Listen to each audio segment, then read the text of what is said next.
Hi guys, Justin here, welcome Farm 26, and let's go see if we can't take a couple radishes out. I like to know what I've got in there.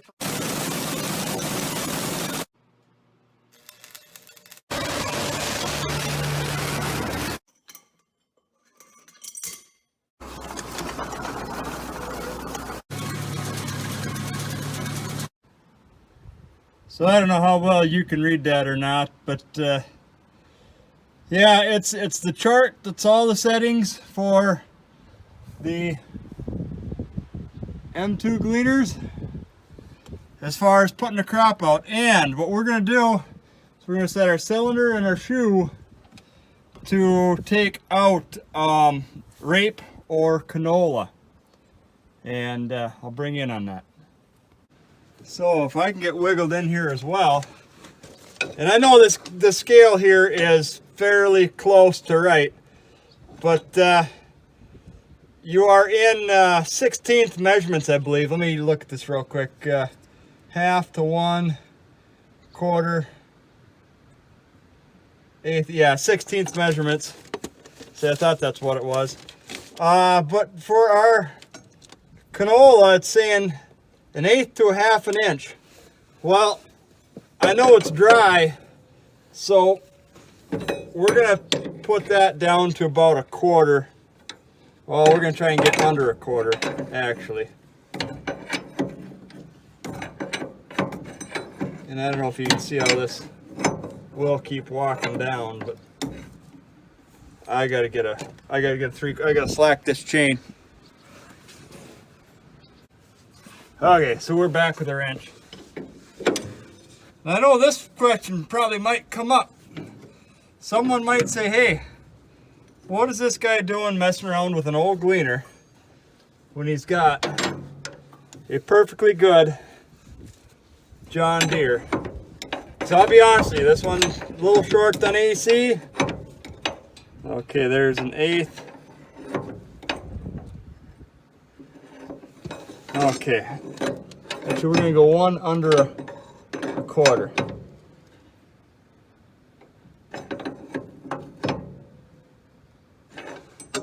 There.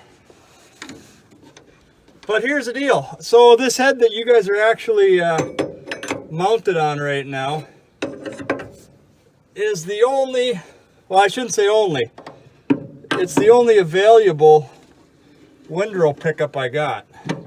I've been looking for a Deere one, but I don't run the acres through a pickup head to justify spending a lot of cash on one. But yeah, that's all that's to that adjustment. Let's tighten our chain back up, if I can find my 3/4. And that's all that's to it. It's just, I've got this, it's paid for, especially with this year. So far, yields are showing not golden. I'm not gonna say there's nothing to be had, but you know, they're not, 22 bushel wheat's nothing to be proud about. Don't get me wrong, I'm glad I'm better than some others. Okay, and then if I can squeeze through this side. This one might be a little tougher for you guys, but just open our, it's always more difficult with that dang corn pulley on there, but that corn pulley is actually going to be advantage to us. The settings are calling for a little lower, so gives me some pretty wide settings, but I know last year they weren't running any too fast. So okay, we'll just bring this side down if I can get that to move.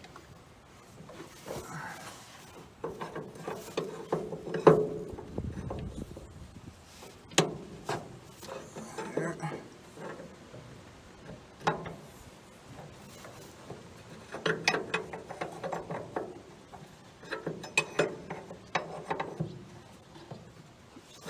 There. Now let's look. I don't know how much my head is in the way or not, but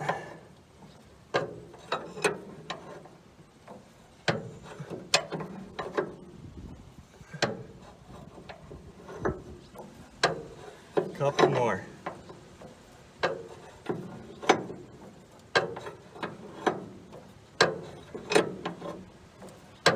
And I think one more.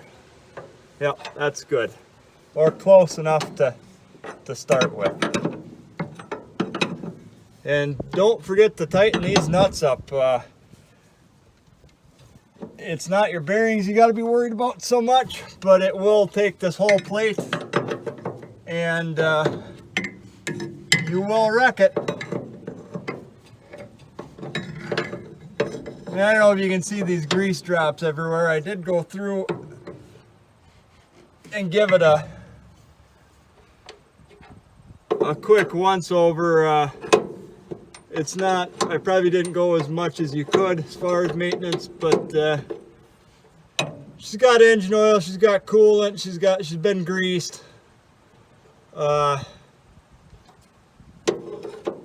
Probably should check final drives, but I know I'm only going to be able to go for a short little while, and the wheels are not oily.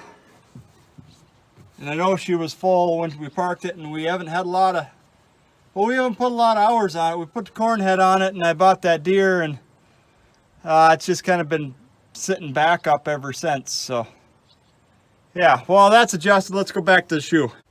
Okay, so you actually gotta, there's a little latch on both sides you gotta pop, and it is just like a, I'm gonna call it a suitcase latch. I'm sure it's got a better, but on our sheet, the rape says, because this one's back in the day when rape was, you know, a crop, not something different. 1/4 to 3/8, and we are all of that. So let's pinch her down a little, and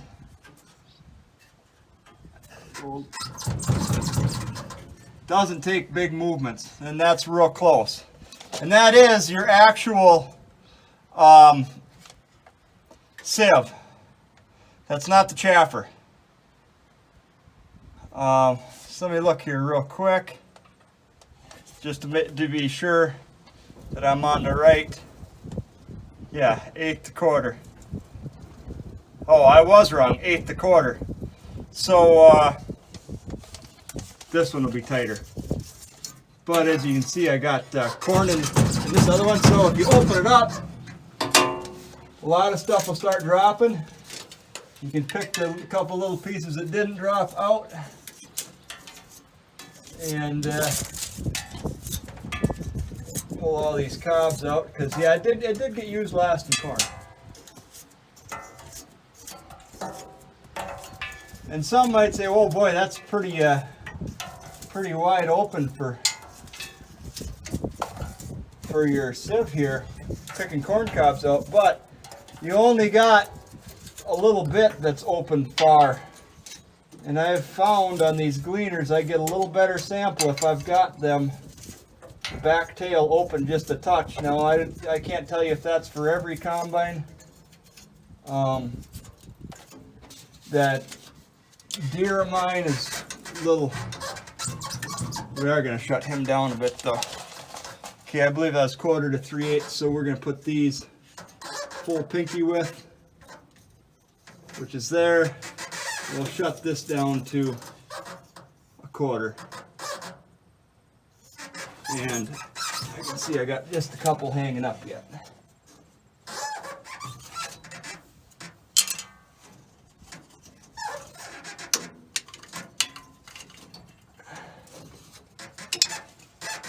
And there. Oh, one more hanging it up.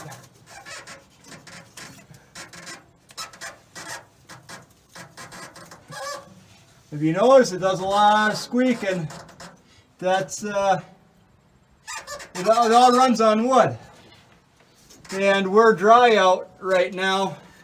So on a damp day, just humidity, it squeaks a whole lot less, and that is by eye pretty close. All right, let's shut it up and let's go see what we get in the field.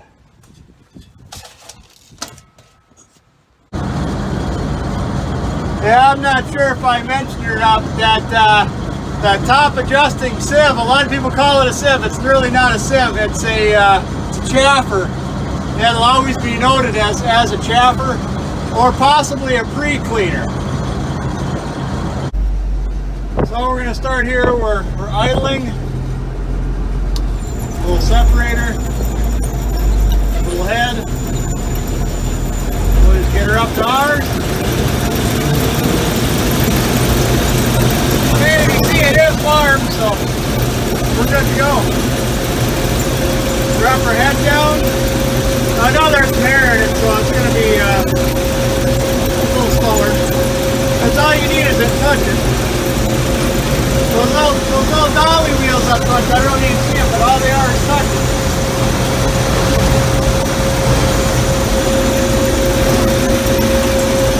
I think I'm going to start now. Okay, whoa, way too fast. So, there you go, there's your windrow pickup, picking it up. I'll try it to, if I get it set right. So right now we're just running to whatever's on the edge of the field. There might be a hair of radish in there, but it isn't much. I don't know if you can see that wheel, how it just kind of flops up there. That little front one up at the front. Those chains, that chain and that spring should be almost tight. I mean, there should be slack in it, but just if you got everything set right. Okay, so now we're actually into some real radish. So what we're gonna do, since I haven't run this one in a while, I got some stuff open that needs to get closed, and we'll show you. So it was spitting out our straw, but you know that's all closed. What's open is right here. And the only reason why I have it open was just to get the garbage out. So I'm going to set you down and just flip up, relax on. Same on the clean green. So now that they're shut, what we're going to do is just go up past that gravity box a little ways and do the same thing, and I'm just going to go. So here we are in the grain tank, and I just want to show you what's actually going on. See, that's got way too much garbage in it. And right here needs to be crushed. So we're going to have to shut that cylinder down a little bit more. And we do have plenty of radish seed in there. Seed's fairly dry. See, if it was more like this wouldn't be too bad. This would clean out. Yeah. I think what we're going to do is close our cylinder up a little bit. We're going to dump this on the ground just to get rid of any mouse or whatnot that might have been in the combine coming out of this guy. That is our clean grain, and he'll roll around. I'll give you some pictures coming back through the cab, show you what's going on once I get going good. So we're in the gravity box, and here is my big dilemma. I don't know if you can see this, but there I've got, well, it's not great, but it's shelled out not too bad. You can see the little red radishes in there. I don't know if you're in but here's the problem. I've got so much of this. You go like this, it crunches up, and you have a handful full of seed. So I don't want to clean all this big stuff out and just throw it away. I mean, look at that. It's all over in there. Other than a snake running around in here somewhere, and I don't know where he is. The radish seed itself, you just bite one. Well, it's not perfectly dry. It's pretty. It's the driest I've ever come up with. But I got to get all these hulls separate or crunched. Now I don't know if I got to find filler plates or exactly what I got to do. But